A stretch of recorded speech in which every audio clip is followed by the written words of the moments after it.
Ceci est une émission publicitaire payée par Communication Nouvelle Vision. Partout, il y a des gens à connaître. Ils sont des bâtisseurs qui ont défié les obstacles, gravi les échelons, surmonté leurs craintes. Ils ont de l'intuition, du courage, un sens de l'équilibre, une équipe bien rodée. Et chacun d'eux a son histoire de succès. Bienvenue, chers amis, à Histoire de succès depuis le Holiday Inn Centre-Ville Montréal avec des gens inspirants. Une fois de plus, je vous rappelle que si vous vous apprêtez à prendre le volant, on le dit chaque semaine, mais il ne faut pas oublier cette bonne idée. Vous pouvez télécharger l'application CNV Radio, puisque oui, l'émission est en simultané à CNV Radio sur iOS ou Android. Vous allez trouver ça facilement. Nos invités cette semaine, d'abord, Yannick Beaupertuis de l'Estrimont. Bonjour Yannick, comment ça va? Bonjour, très bien vous-même. Ça va bien, merci. Il faisait beau en Estrie ce matin. Très, très beau. La route pour s'amener à Montréal. Impeccable. Merveilleux. Et des fois, sur les travaux ici, là, on est patient, on a le sourire comme ça. Exactement. Ça se passe bien. On a des bonnes raisons de venir nous voir ici. Et à l'inverse aussi, on est allé chez vous, puis on va présenter ce reportage-là dans quelques minutes. Également, on a Michael Caillé de Extreme Airbrush Design. Bonjour Michael, bonjour, ça va bien? Bonjour, très bien, merci. D'où ce magnifique masque. Et qui sera le chanceux qui va le porter? C'est moi. Comme humble gardien de but, je suis très heureux. Et on se tourne vers notre troisième invité, duquel on vous présente le reportage, le premier de l'émission, Sylvain Touchette, d'Excavation Touchette, entre autres, parce qu'il y a deux entreprises en simultané. Je suis encore dans mon arc, oui. Une entreprise d'entrepreneur général, de construction, puis la compagnie d'excavation, déneigement au travers de ça. Excellent. On s'amuse. Pas le temps, comme disait mon père, de faire des mauvais coups. Et non, Pas le temps. C'est certain. On vous présente d'ailleurs le reportage qu'on a réalisé ensemble il y a quelques jours.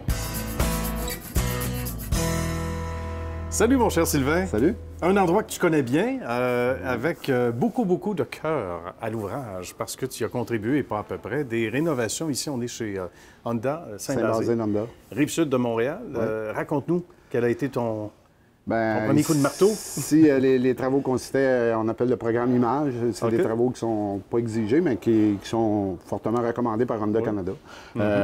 Puis on a fait les travaux ici qui ont débuté au mois d'août. Qui concernait strictement à l'intérieur, refaire ce qu'on voit dans le dealer. Fait que, le look, la fenestration, beaucoup? Pas beaucoup de fenestration. Ça a resté. C'est plus intérieur. Le coin lounge qui est une belle place pour attendre sa voiture quand elle est en réparation. Le bureau des vendeurs, c'est ça. On a fait où ils reçoivent les autos.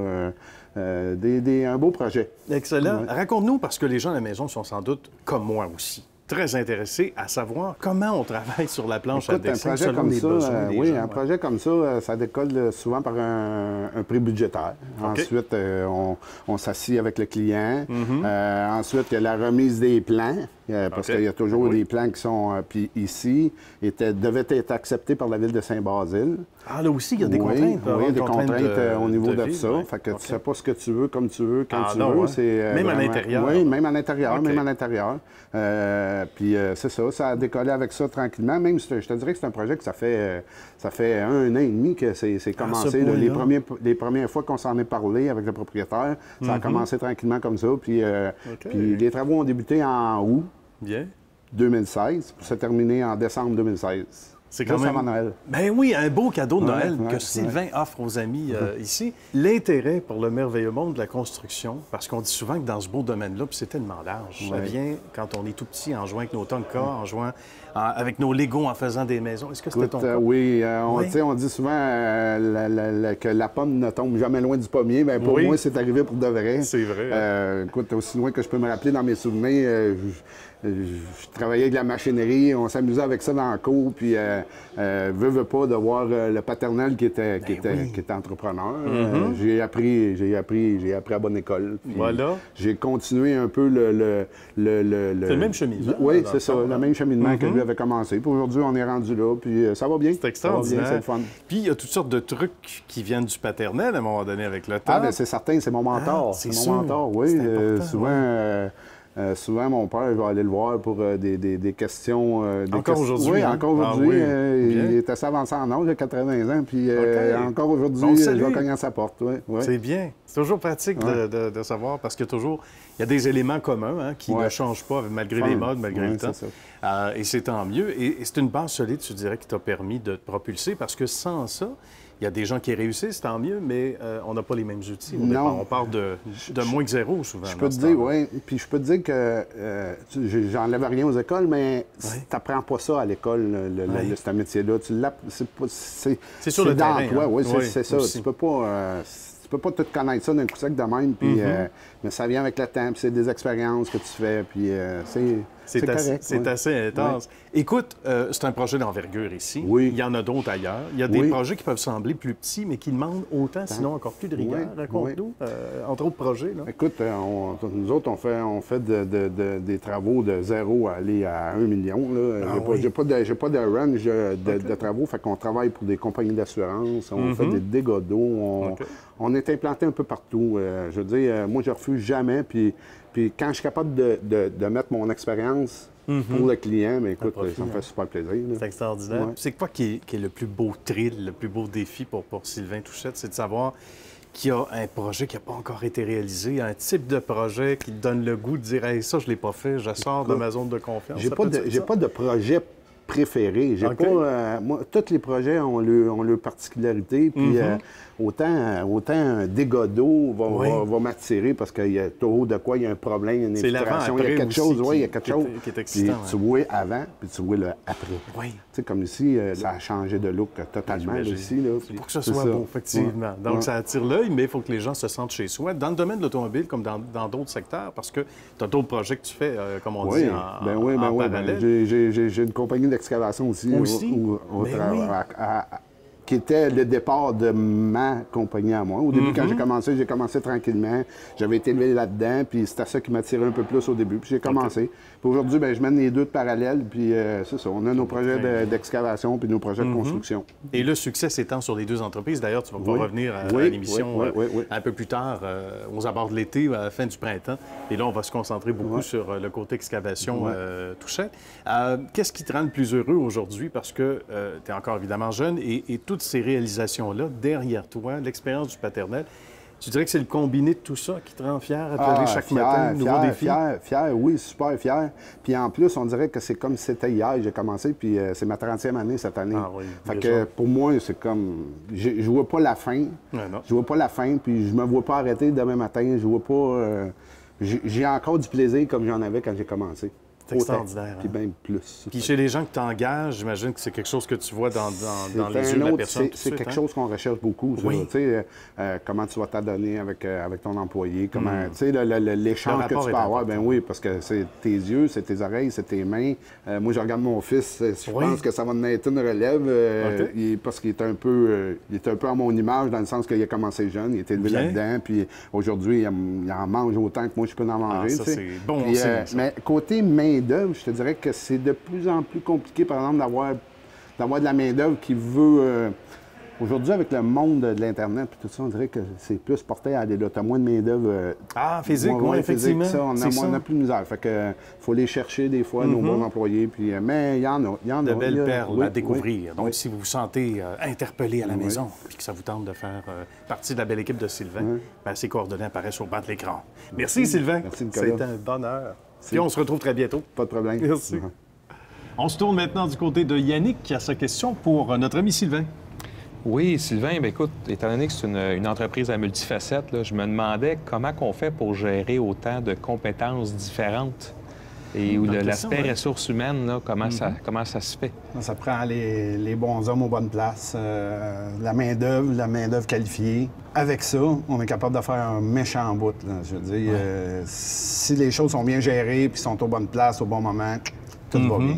C'est fort intéressant. Michael, maintenant, qui a sa question. Moi, ma question, c'est sûrement que ton entreprise, tu t'as appris durant toutes ces années-là avec l'entreprise? Oui, bien, c'est une entreprise qui est familiale, c'est de père en fils. Je te dirais que j'entame ma 30e année. Puis l'expérience au fil des ans, puis que j'ai acquéri... je pense que je suis pas mal au courant de bien des choses. Oui, après 30 ans. J'imagine que les premières années, le papa devait dire c'est l'expérience qui rentre. J'allais voir le mentor quand j'avais des questions spéciales. Et plus les années passent, moins on y va. Ouais, ça c'est se correct. peut. C'est correct aussi, puis on met ça à notre goût, évidemment. On se tourne du côté maintenant de Michael, justement. Je veux dire à quel point, et vous en avez un aperçu ici, Michael est un artiste dans l'âme qui n'a pas beaucoup d'heures à son agenda, à part la passion des casques et des masques. On regarde le reportage. Michael Caillé nous reçoit dans son terrain de jeu. Salut, Michael. Salut. Ça va bien? Enchanté. Écoute, moi ici, là, le problème, c'est qu'il faut me sortir après parce que j'ai le goût de rester, puis c'est ce qu'on va partager avec les gens qui sont à la maison aujourd'hui. Ouais. Masque de gardien de but, tu restaures des machines, ce qu'on appelle les machines à boules, Ouais. Et puis on va revenir sur la passion que tu as comme moi pour le rétro. Et on le voit un petit peu à travers les masques qu'on voit derrière nous, des masques rétro avec les deux yeux dans le temps. Ouais. C'était fantastique. Là, je veux que tu me dises comment cette passion-là a commencé pour toi, d'abord, les masques. Ça fait maintenant 20 ans que ça a commencé, cette histoire-là. Ok. J'ai commencé pour le plaisir à faire de l'aérographie sur des toiles, des choses comme ça. On peut voir des toiles que j'ai faites ici un peu partout. Ça, c'était ma première passion au début. C'était juste pour décorer et tout ça. OK. Puis tranquillement, pas vite, il y a des gens qui m'ont approché et me disaient « Écoutez, on a vu des personnes aux États-Unis, ils font des masques de gardien de but. Serais-tu capable de nous aider avec nos masques? » Puis là, j'ai commencé à faire les masques de gardien de but. Tu avais déjà une passion pour le hockey. Puis j'avais une évidemment. passion pour le Ça nuit hockey. pas. Fait qu'au Québec, ici, on est dedans, on baigne dedans. Fait que ça a bien été. De fil en aiguille, je me suis bâti tranquillement pas vite mon nom et c'est fait. Puis ça a parti doucement, puis ça a bien fonctionné. Puis, Tu es un des rares à pouvoir te vanter que tu as fait des masques de gardien de but. Là, il y a moins de Québécois qu'avant dans la Ligue nationale, donc tu n'en as pas en ce moment qui sont portés par des gardiens de la Ligue nationale, mais je sais que tu travailles fort sur la relève. Ouais. Mais tu as eu des Patrick Lalime, Ouais. Félix Potvin, Ouais. qui d'autres également? Des masques que tu as José fait toi-même. Théodore, José Théodore, travaillé avec c'est José. J'ai travaillé avec un peu Martin Brodeur aussi. On a travaillé avec Mathieu Garon. On a travaillé avec plusieurs autres gardiens qui ont été dans la Ligue nationale, mais qui ont resté comme troisième. Ah oui! Puis parfois, les carrières sont courtes pour les gardiens, mais j'en ai eu beaucoup dans les troisièmes gardiens de but qui n'ont pas monté au sommet. Là. Mais sinon, non. Même Patrick Roy m'appelle de temps en temps encore pour faire des répliques de ces masques Roy qu'il a besoin, ou si jamais il y a besoin d'envoyer un dans un encan ou pour avoir des dons pour ramasser des fondations. C'est toi qui le fais. C'est moi qui lui refais la réplique de son extraordinaire. casque original qu'il avait avec le Canadien. On devient maniaque, j'imagine. Pour t'avoir vu déjà travailler à l'ordinateur, tu es évidemment très minutieux. Ouais. Le détail est important. Si tu fais une réplique, comme par exemple Patrick, pour un autre gardien qui a recours à tes services. Ouais, les mesures, les logos doivent être la même grandeur, tout doit être parfait, les couleurs doivent être parfaites. C'est assez visuel. Il faut vraiment regarder bien comme il faut, parce qu'on n'a pas vraiment l'objet original dans nos mains. Donc on travaille seulement avec des photos. Fait qu'on doit être précis là, avec les props, les lignes. Ça rend l'exercice avec encore plus de rigueur, évidemment. Et là, ben, derrière nous, on va les voir aussi en balayage. C'est masques rétro, comme on les aime. Moi, je suis un gardien de but, j'adore ça. Là aussi, des répliques qui ont appartenu, je pense, à Mike Léault et des styles, en tout cas, que peut-être les plus vieux. Il y a beaucoup de gens qui collectionnent ça. On peut être pas mal surpris. Il y a beaucoup de gens qui ont des sous-sols, puis il y a même Louis-José Hood qui a une bonne collection tu me disais ça. de masques. Est-ce que, un peu comme l'équipement de gardien, il y a toujours papa qui arrive pas tellement loin pour son jeune et qui veut faire aussi peinturer son masque? Je te dirais que les jeunes, c'est un gros marché. Il y a beaucoup de jeunes, c'est pratiquement 1 sur 2 qui vont avoir un masque peinturé. Là, à ce point-là, même pour du hockey mineur. Même pour du hockey mineur. C'est très intéressant. Ouais. Donc, tu n'es pas surpris maintenant que ce soit le cas? Les premiers, là, c'est 7, 8 ans, 9 ans, là, ils ont déjà des masques peinturés. Alors, le visage attend de grossir, le masque. Puis, ils vont le garder souvent. Moi, j'ai des parents qui sont venus me voir, là, ça fait comme 7 que je leur fais. Là, puis ils les gardent en collection. Oui, ils les gardent toutes dans leur chambre. Puis le père dit souvent, moi, j'étais gardien de but à l'époque, puis j'aurais dû garder mes masques. Comme des masques comme ça, ils disent tous qu'ils ont joué avec des vieux masques, tout ça, puis ils disent on les a pas gardés, mais on aurait dû les garder. Fait qu'ils disent là, ils font ça avec leur enfant. Le masque fait plus, on le jette pas, on le garde, puis on l'accroche dans leur chambre, puis on y va comme ça avec les équipes. Ça fait une belle chambre de hockey ici en même temps. Comme Michael dans son atelier. Ouais. Rien ne se perd. Au contraire, c'est magnifique. Et là, à un moment donné, par un beau hasard, il y a quelqu'un qui t'a approché pour restaurer dans un autre registre. Oui, un autre registre. Raconte-nous comment cette passion-là. Les machines à boules sont arrivées il y a 3 ans. Moi, j'ai été juste appelé parce que sur le site, on peut voir que je me débrouille dans toutes sortes d'objets pour peindre. Puis ils ont pensé à moi dans le côté de la planche d'une machine à boules. Quand on parle de machine à boules des années 70, souvent, elle a eu de l'usure par la balle. Puis là, la peinture était calée où il n'y en a plus carrément. C'est de recolorer toute la partie où la balle elle a usé, puis revernir la planche. Puis j'ai réussi la première une fois. Puis là, ça a fait jaser parce qu'il y avait des gros réseaux de collectionneurs. Puis là, il a commencé à tout m'appeler pour que je restaure des machines. Puis là, j'ai pris goût, j'en ai fait une pour moi. Puis là, ça a été une passion aussi qui s'est développée. J'imagine. Hein? Fait que moi aussi, j'en ai quelques-unes. Si on pouvait vous faire entendre le son qui sort de ces machines-là, c'est assez incroyable. Ça fait trembler les murs. Outre ça, pour revenir aux athlètes professionnels ou amateurs, aux Olympiques, je pense dans d'autres disciplines, je pense aux Sœurs du Four-la-Pointe, à Michael Kingsbury. Là aussi, tu travailles avec ces athlètes-là qui sont exceptionnels. Ce qui est arrivé avec cette histoire-là, c'est que j'ai un bon client qui s'appelle M. Lino Saputo. Lui, c'est un gardien de but dans sa ligue des employés Saputo. Puis je faisais ses masques parce que il avait entendu parler de moi, fait que je faisais ses masques. Puis lui commençait à... il y avait déjà des athlètes commandités par la compagnie Saputo. Puis quelques-uns des athlètes ont donné l'idée d'avoir le logo peint sur le front parce qu'ils ont un logo Saputo sur leur casque. Ce qui est beaucoup mieux qu'un collant. Ce qui était mieux qu'un collant. Parce que le collant, il pouvait s'arracher et tout ça. Puis là, quand M. Saputo a entendu ça dans le genre de meeting qu'ils ont fait, ils ont dit « Écoutez, j'ai encore une meilleure idée que ça. Je vais faire venir un artiste ici. Puis il va pas seulement peinturer le logo, mais il va peinturer le restant du casque aussi. À votre goût. Quelle bonne chaque idée. Personne. Comme les masques de gardien. Comme les masques de gardien de but. Fait que là, on a parti une bonne mode dans ça. Mes premières clientes, les Sœurs du Four-la-Pointe. On avait Jennifer Isle, qui était là à l'époque. Ça a été mes 4 premières. Dès qu'on a fait eux, ça a été une bombe atomique. Tous les autres skieurs ont vu ça et ont fait comme j'appelle ma compagnie de commanditaire et puis on en veut. Alors, des heures et des heures de plaisir à venir, mon cher Michael. C'était un plaisir. Ça fait plaisir. Que tu nous aies reçus comme ça. C'est un plaisir finalement de revenir faire un tour dans mon cas parce que je suis un habitué. Merci, Michael. Bienvenue. À bientôt. Ce qui m'intrigue, c'est tes dessins sur les bâtons de golf. Oui, les bâtons de golf, ça, c'est un peu nouveau. Souvent, les inspirations viennent de mes clients. Parce que c'est quelqu'un qui m'a appelé, qui m'a dit « Écoute, je sais que tu peintures des masques de gardien de but, mais as-tu déjà peinturé un bâton? » Là, c'est à ce moment-là que j'ai fait comme « Pourquoi j'ai pas pensé à ça? » Fait que j'ai dit « Écoute, il faut que je fasse un test. Fait que je vais me servir de toi comme client pour faire mon test, pour être sûr que ça tienne bien sur la surface, parce qu'on sait qu'un bâton, ça prend beaucoup d'impact. Puis j'ai fait mon test. Il a fait plusieurs parties de golf, puis tout était impeccable. Donc après ça, j'ai décidé de pousser ce département-là, qu'il n'y avait pas beaucoup de gens qui faisaient. Et j'étais allé dans les golf towns. Je me suis installé. Tout le monde était bien content des résultats, puis ça a bien marché depuis. C'est fantastique. Oui, justement. Bien, je me demandais, étant donné que tu es un artiste, en fait, est-ce que tu as un gérant? Comment tu fais pour planifier ton temps avec toute cette demande-là? Ça a venu pas mal avec les expériences, comme j'ai tout appris moi-même. Même la peinture, je l'ai appris moi-même, j'ai pas pris de cours. Je dessinais, puis le dessin m'a apporté à la peinture. Les deux sont jumelés ensemble. Après ça, j'ai commencé à faire. Pour côté gérance, je dois le faire moi-même. J'ai appris aussi, j'ai eu quelques conseils. J'ai téléphoné des gens aussi qui avaient plus d'expérience que moi. Ils m'ont juste donné des conseils.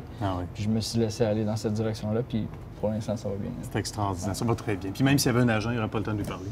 Je pense à peu près ça.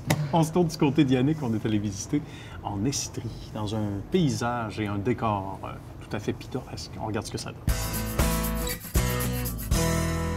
Merci Yannick de nous recevoir à l'Estrimont. C'est très gentil. On va se parler carrière dans ce domaine-là, Yannick, parce que ça demande une attention, ça demande une présence et aussi un bon rapport avec la clientèle. On n'arrive pas dans ce domaine-là d'activité sans avoir une passion qui vient avec. Cette passion-là remonte à quand?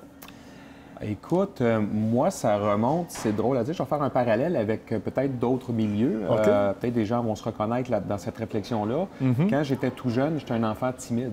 Ah bon? C'est drôle de finir dans l'industrie de l'hospitalité. Mais oui, il ne faut pas te gêner. J'étais timide et puis à un moment donné, je me suis mis à travailler dans les restaurants. Et puis, je lavais la vaisselle.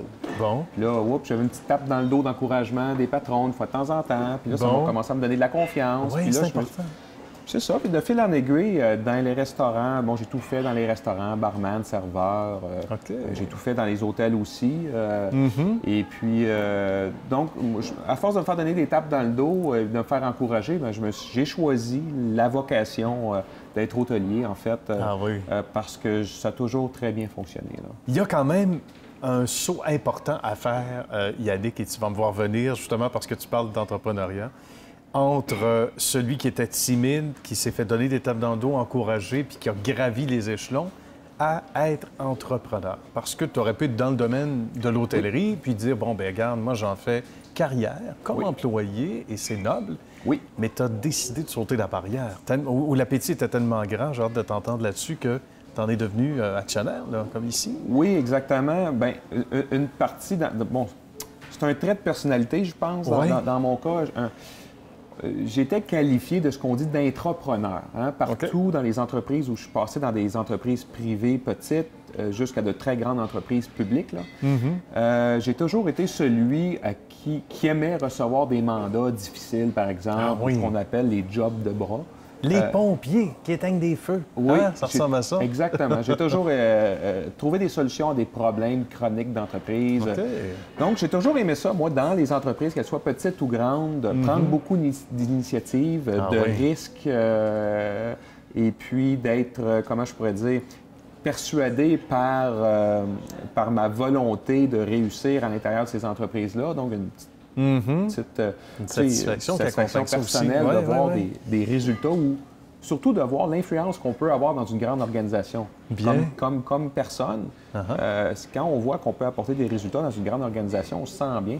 C'est vrai. Donc, moi, c'est ce qui a fait en sorte que je me suis dit, à un moment donné, bien, j'ai faim pour plus. J'aimerais ça avoir encore plus d'impact sur une entreprise. Et puis, bon, c'est ça. Donc, dans le domaine, à un moment donné, on se bâtit une réputation. Il y a des gens qui nous appellent, il y a des gens qui nous apprécient. Et puis, à un moment donné, ces gens-là, bien, ils nous ouvrent la porte de dire, écoute, viendrais-tu actionnaire avec nous dans un hôtel comme celui-là, ici, l'Estrimont? Voilà. Il y a un cercle prestigieux qu'on peut identifier dans l'hôtellerie dans laquelle tu fais partie. Et ça aussi, ça aide à occuper les petites cases libres à l'agenda quand il y en a, des fois en parallèle, parce qu'on t'appelle aussi comme consultant. Oui, ça peut arriver. Ça peut arriver qu'on me demande un avis, un point de vue, une validation sur des projets. Par exemple, je veux dire, bon, nous, on est membre du réseau Hôtellerie Champêtre. Ici, il y a une trentaine d'hôtels membres du réseau. Et j'ai déjà travaillé pour eux dans le passé. De temps à autre, ils vont m'appeler pour me dire, écoute, Yannick, on aurait besoin de ton point de vue par rapport à ton expérience d'aujourd'hui comme entrepreneur hôtelier et par rapport à tes expériences passées. Donc, des fois, simplement pour orienter, clarifier les orientations. Il y a, par exemple, Tourisme Canton de l'Est qui m'a demandé d'être sur leur conseil d'administration. D'accord. Tourisme Memphrey-Magog également. Aussi, bien. Donc, beaucoup en Estrie, forcément, beaucoup dans la région. Aussi. Oui, la Fédération des chambres de commerce du Québec également m'avait demandé d'être président du comité tourisme chez eux. Parce que la Fédération des chambres de commerce veut avoir des discussions transversales entre industries. Donc, faire le lien entre le tourisme et d'autres industries comme le transport, par exemple. On a tout à gagner. Hein? Donc là, des fois, on peut faire appel à moi pour, disons, amener quelque chose à la table, comme tout le monde. Il y a même des municipalités qui m'appellent des fois et me disent, écoute, on a des projets d'hôtels, est-ce que ça serait pertinent dans notre région? Bien oui. Et toute intervention à gauche, à droite qui, moi, me tiennent, disons, éduqué sur la dynamique aussi du Québec. C'est pour ça que ça m'intéresse, ces questions-là. C'est intéressant. Parlons-en de l'Estrimont, justement, parce que il y a une très, très belle clientèle qui vient de partout, évidemment. Il y a une clientèle locale aussi, parce que le restaurant, le bar, etc., les brunchs le dimanche, parle-nous de ce qui nous anime, si on est dans le coin ou sinon, comme on est évidemment vu partout au Québec, Yannick, pour être attiré à venir faire un tour chez vous, là. Certainement. Bien, l'Estrimont, suite et spa, ça le dit. Suite et spa. Donc, il y a 95 suites ici. Ce sont toutes comme des petits condos, chacun avec un balcon privé. Il y a donc une cuisinette. Il y a même un barbecue sur le balcon. Hein. Vous pouvez amener votre steak puis le faire cuire vous-même. Vous pouvez venir au restaurant un soir, Partir avec le steak. Partir avec le steak.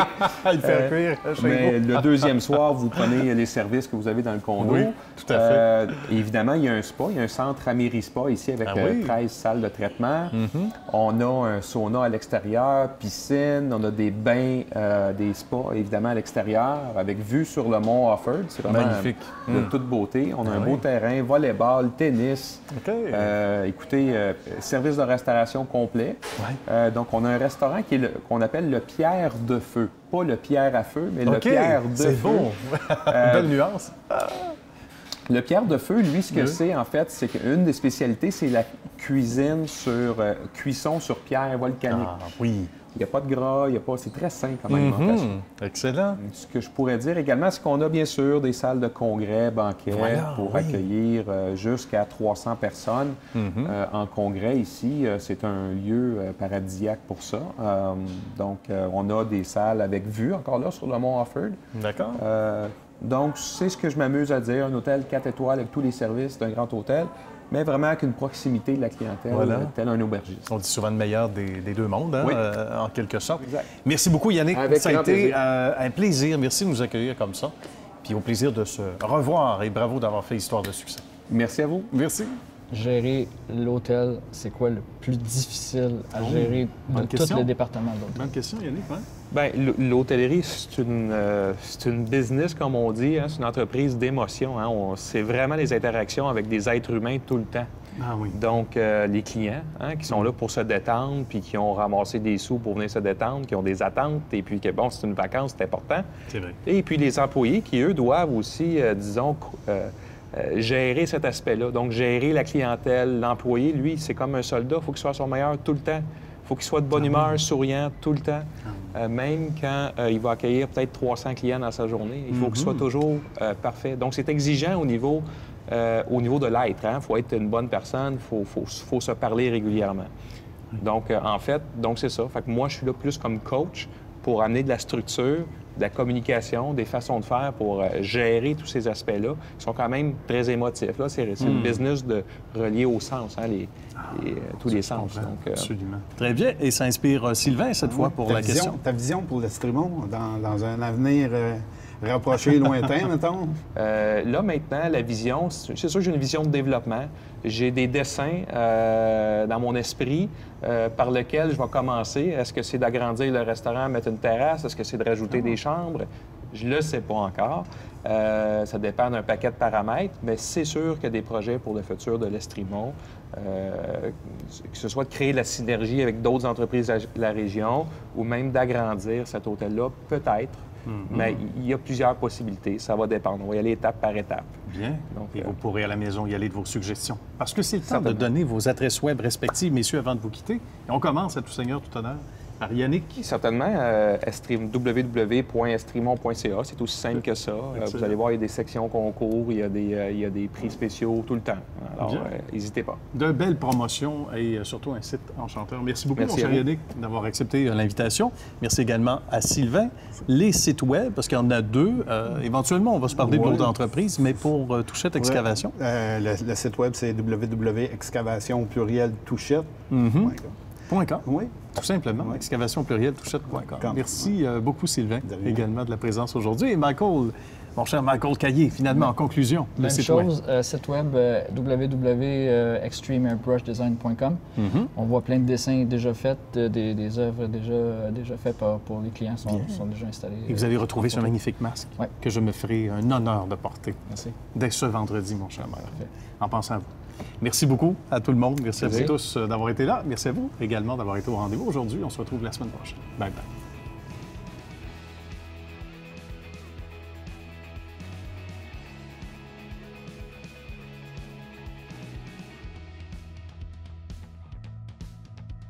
Ceci est une émission publicitaire payée par Communication Nouvelle Vision.